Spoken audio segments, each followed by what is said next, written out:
دوای چاوەڕوانیەکی زۆر یەکەم پۆستەری فەرمی فیلمەکەی پیکی بلایندەرز بڵاوکرایەوە و کاتی نمایشکردنی دیاریکرا. بڕیاریان بە شەنوەیە لە 23 ساڵی 2026 لە تۆڕی نێتفلیکس بەردەست بێ و لە هەمووی گرنگتر چەنوێنەیەکیان بڵاو کردەوە کە کاستەنوەکەی تێدا دەرکەوتووە.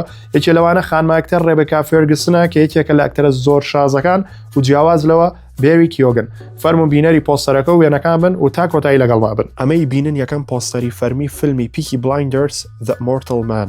Mortal Man واتە مرۆڤی نەمر. جاهل لە پۆستەرەکە یەکسەرەوەی ئەمشان ناوین کە فیلمەکە شێوازێکی جیای هەیە، کۆنسێپتێکی جیای هەیە، هەم لە ڕووی چیرۆکەوە هەم لە ڕووی ڕەنگەوە. ئەم سێ وێنەی کە لەسەر شاشەکەی بینن وێنەی فەرمی فیلمەکەیە. وێنەی یەکەم هەروەکوی بینین تۆماس شێلبیە جلوبەرگەکەی پیسە و لەناو خەڵکە. وێنەی دووەم بێری کیۆگن مامشانەیە کە جیلە تازەکەی پیکی بلایندرز ئەو بەڕێوەیە بات و لەژێر دەستی ئەوان. لەوێنی سێما خانماکتەری تایبەت ڕێبەکا فێرگسنمان هەیە بە ڕۆڵێک کە ناوی کاولۆیە کارکتەرەکە و هێشتا زۆریان لەسەر ئاشکرا نەکردووە. ئەم چواروێنەیەشمان هەیە کە لێرەیە زۆر دەرکەوتووە کە کۆنسێپتی فیلمەکە جیاوازە لە هی زنجیرەکە و لە هەمووی گرنگتر تۆماس شێلبیە بینین لەگەڵ جەماعەتەکەیە سەرقاڵی پلاندانانە. ئەنجازام ئێستا پرسیارتان لا دروست بووە گەر ڤیدۆکانی پێشتری منتان نەبینی بێت دەربارەی ئەم فیلمە، بەڵێ فیلمەکە ڕێک دوای زنجیرەکە باسەکە و درێژە پێدەری ڕووداوەکانی دوای زنجیرەکەی پیشانمانەیە کە ئایلەی شێلبیەکان یاخود با بڵێن خێزانی شێلبیەکان بەرەوچۆ ڕۆیشتون و ئێستا لە چه حاڵەتێکان. جایترە گەر یەکەم جارتە ئەم هەواڵە بیستی لەسەر پیکی بلایندەرز هۆکارەکەیەوەیە دیارە فۆلۆی منێ نەکردووە چونکە ڤیدۆم زۆر لەسەر گرۆ